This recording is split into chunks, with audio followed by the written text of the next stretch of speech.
ହଉଛି ମୁଁ ଖଇରୀ ଚନ୍ଦ୍ର ଟିକେ ଏକ୍ସଟ୍ରା ଫୁଲେ। ଆଜି ଟିକେ କଣ ମାର୍କେଟ ପଳେଇଥିଲି ଯେ ସେଇଥିପାଇଁ ଲାଗୁଛି ଯେମିତି ସବୁଦିନ କାମ କରି ପକେଇଛି। ଆଜି ମୁଁ ଗୋଟେ ନୂଆ ଷ୍ଟାଇଲର ଗୁପଚୁପ ବନେଇଛି, ଆସନ୍ତୁ ଶିଖିବା।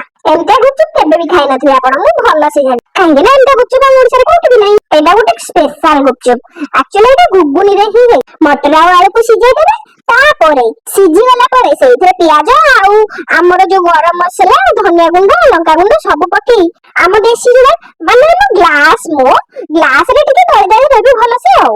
ଆମର ଏବେ ମଟର ତରକାରୀ ପ୍ରସ୍ତୁତ ହେଇଗଲା, ତାକୁ ସାଇଡରେ ରଖିଦେବେ, ଠିକ ଅଛି। ତାପରେ ଆମର ଗୁପଚୁପ ଆଣିବା। ମୁଁ ଏଠି ପ୍ୟାକେଟ ଗୁପଚୁପ ନେଇଛି, ଆପଣ ଚାହିଁଲେ ନିଜେ ଘରେ ବି ଗୁପଚୁପ ବନେଇ ପାରିବେ, କିନ୍ତୁ ଏତେ କଷ୍ଟ କିଏ କରିବ? ସହଜ, ମୁଁ ଟିକେ କୋଢିଆ ତ ସେଇଥିପାଇଁ ସବୁବେଳେ ସହଜିଆ ଉପାୟ ଖୋଜେ। ଖଟା ପାଣି ପାଇଁ ଆମର ପୁଦିନା ପତ୍ର, ଲଙ୍କା, ଧନିଆ ପତ୍ର ପକେଇ ବାଟି ଦେଇଥିଲି, ତାପରେ ତା ଦେହରେ ଜଲଜିରା ଆଉ ପୁଦିନା ଥିଲା, ତାକୁ ମୁଁ ମିଶେଇ ଦେଇଥିଲି।